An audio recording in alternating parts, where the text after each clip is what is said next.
couple of times. And there they go. They're going at each other early. For $5,000, winner take all, a Hoosier, or rather a man from Missouri and a man from Texas. The show me man, Weber.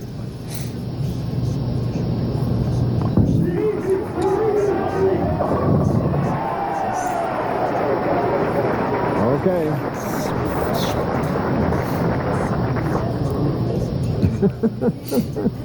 Just having a little fun out there. Two of bowling's greats.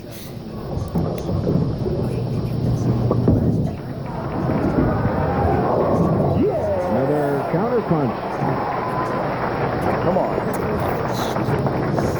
You just won't see a style any better than Del Ballard Jr. Takes the full approach, just everything in perfect position. Draw the perpendicular and parallel lines, and Del Ballard has them all together. A terrific release, and you can see a lot of confidence in that release after his U.S. Open win last week. Hook, hook, hook. Yeah! Come on!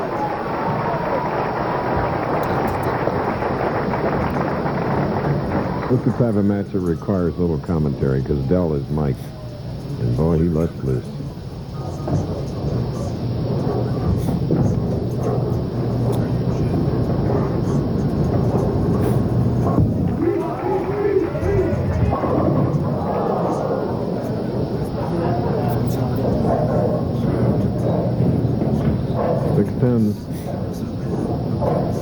Well, he's playing a pretty deep inside line, really, for his amount of oil is on the lane. So you're going to leave some 10 pins.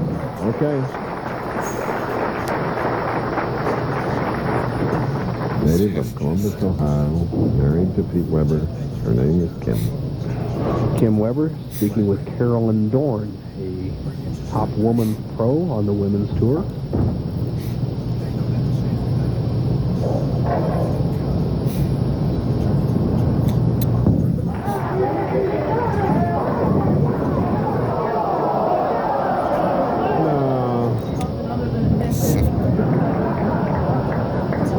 Something other than a 10 pin.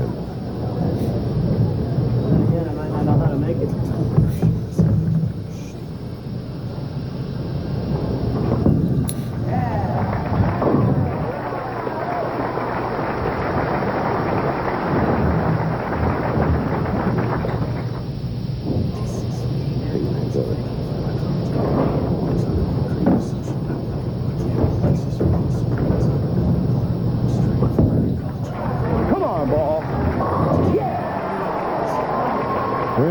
Del Ballard has accomplished a great deal as a professional, but he still has dreams.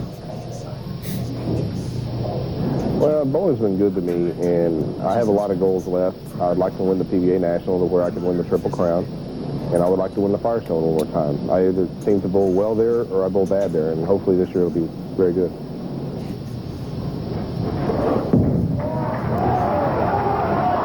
Yeah! 4 in a row. We're in Markham, the suburb of vast Toronto. If you're looking for a casual lunch, Toronto is definitely a good spot.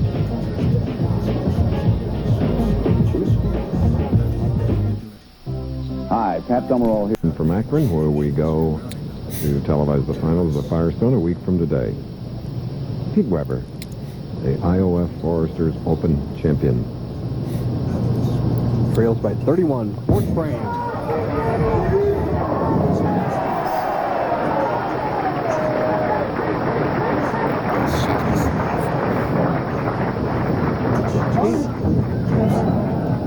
Pete Weber just having some fun. I've known this young man from almost the embryonic stage.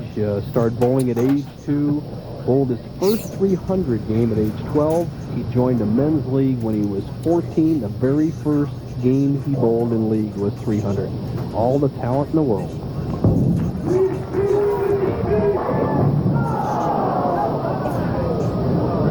Another 10 pin, number 7. Well, we have Brad Snell doing tips on the 248, Chris, and we can have Pete Weber come in and do 10-pin tips because if he makes this, it'll be his 7th consecutive conversion in less than 2 games. That's right.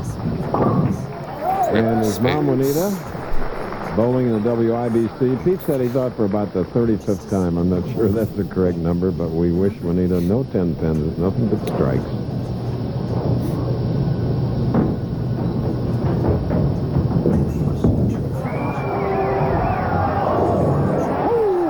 Look at that perfection. Count them, 5 in a row on a 41-pin lead. The king is here.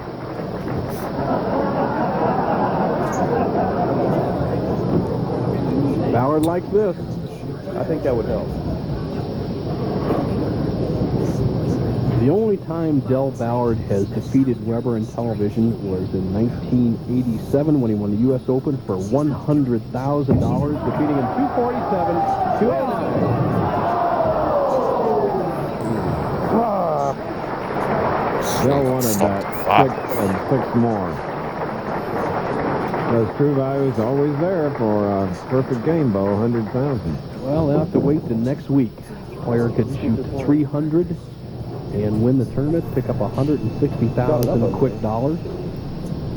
Ballard straight ball, cross lane.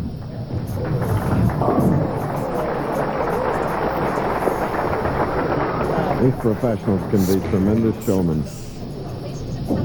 Back to the match. Weber trailing by 40 with that great strike ball. Has a potential 249 game. He can get right back in. Weber with a little drift to his left. Very much like his father. These are his positions. Here's the shot.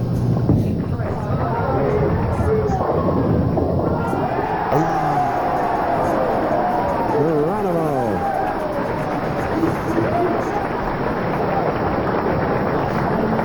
Action of the head pin. Sideboard all the way around to the 10. The Chris Schenkel scout goes in action. No doubt about that one.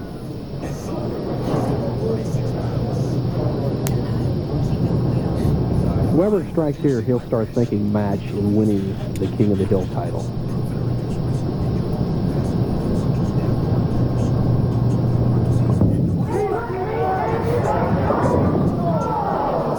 Hey.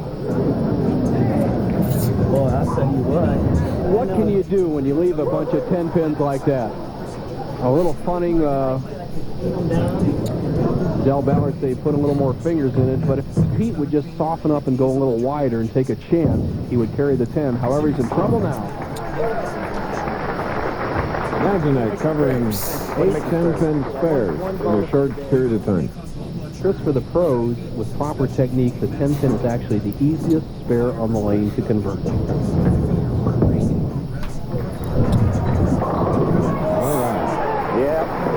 Go too slow over here last time.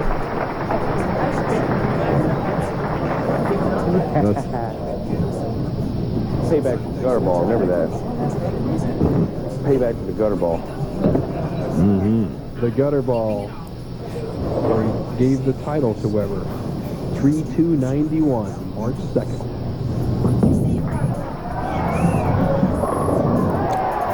Other than a floor pin, this guy has been perfect. 8-frame strike, a 50-10 lead.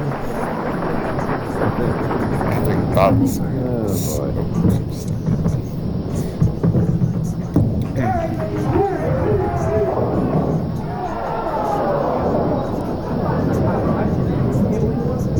I find out I don't have a senior on my name.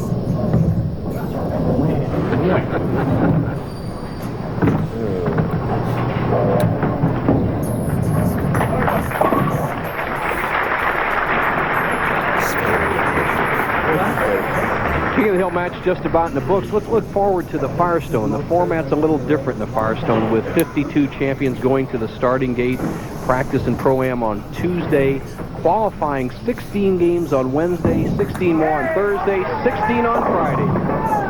A 48-game tournament in Akron, Ohio at Riviera Lane. Both these players will be there.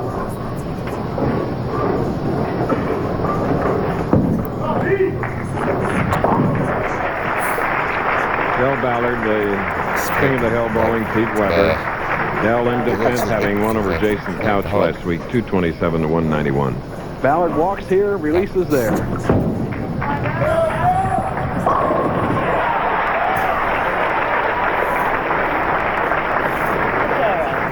all right. just eating them up there, Chris Schenkel. Yes. What's our high game bowled in the King of the Hill so far this year? The highest I can remember is that 269 that Ricky Ward bowled in, I think I'll throw it in the gutter. Sayville. So That's true. Oh, with 2 more strikes, he'd be in the 270. Keep it on the lane. okay.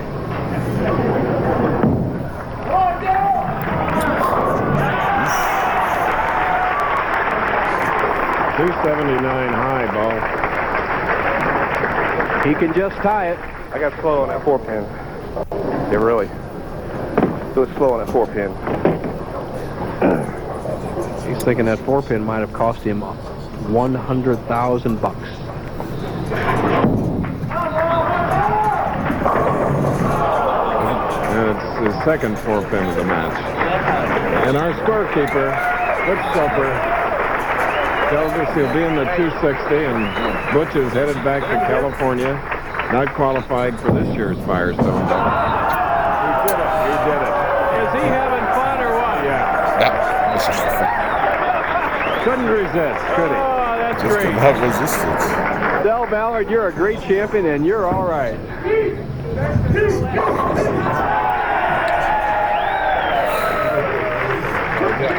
Okay, Del Ballard remains the king of the hill, Disgusting. even with a channel shot. I love it. Pete Weber is the IOF champion. Yeah,